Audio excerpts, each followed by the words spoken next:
baseball will always be a properly placed fastball, and nobody does that better than Cliff Lee. Exactly. Okay, so or strike one usually, and he does that really good too. Halliday did that really good. Yes. You know, but so he was a little off there.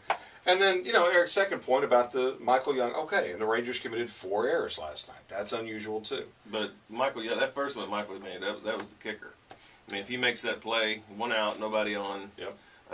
I agree with him. I mean, he needs to stop that ball. Jose Uribe didn't have a bird. Man. Uribe didn't have a problem making the same play. He's 57 years in the old. game, yeah. Yeah. 137 years. Yeah. Roger, for those that don't know Roger Dorn, that's a Major League reference, and it was still one of them. That was awesome. Terrific movie. Terrific movie.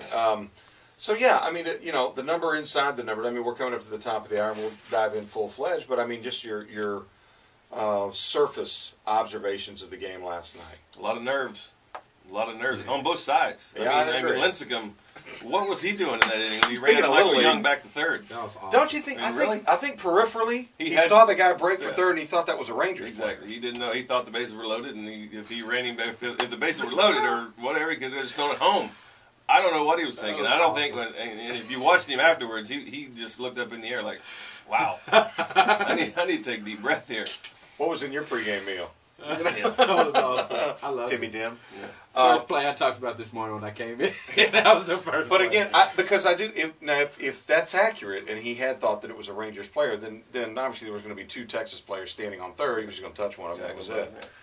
So I think that's what he thought. And if that's what he thought, then that would have been the smarter play as opposed to risking throwing the ball around and maybe you bobble it or something like that. He had a very nervous moment right there. He had a nervous and moment right there. We've all been in a situation like that where I haven't. where Not in the World Series. well, not in the World Series, but anywhere. I mean, where you just have a brain cramp and you just like, Yeah, wow. I guess that is I think And Swindell told his us. is just magnified on national television. You told us last week that the nerves were unbelievable. And I think you saw it in Cliff. I think Cliff was pretty nervous out there. Although you can't see it on the outside. Yeah. He was. But he's done this World Series thing. It doesn't matter. Oh, really? If you're not nervous, then you're not human. Okay. That's the way I look at it. All right. Well, he's human. we saw that. We saw that, that's for sure. Greg Swindell with his World Series ring and a World Series replica trophy in tow. That's amazing. That's amazing. That's quick.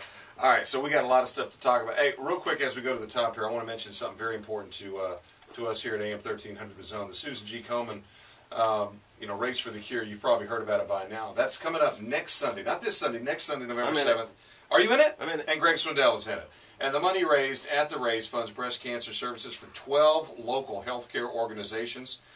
Text the word IMPACT, I-M-P-A-C-T, to 50555. That's the easiest way to donate $10 for the cure here in Central Texas. We're going to have more than 900 local women diagnosed with breast cancer this year.